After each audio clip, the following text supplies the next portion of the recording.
Hey everyone, welcome back to our channel. In today's video, I'll show you guys how to remove green screen in Filmora. If you want to remove the green screen and edit your videos to make it more fun and interesting, this video is for you. So first, open the Filmora app on your mobile device and select a video you want to remove the green screen in. After you've selected the video, tap on the video, then you'll see many options on the bottom. Simply search for an option called Smart Cutout, which is right beside an option called Mask. Tap on Smart Cutout, then select Chroma Key, which is on the far right.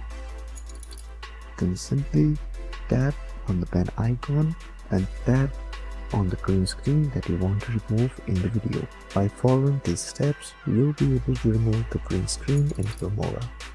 If this video helped you, don't forget to like, share and subscribe, and comment down below if there is anything else I can help you guys with. Thank you so much for watching, and I'll see you guys next time.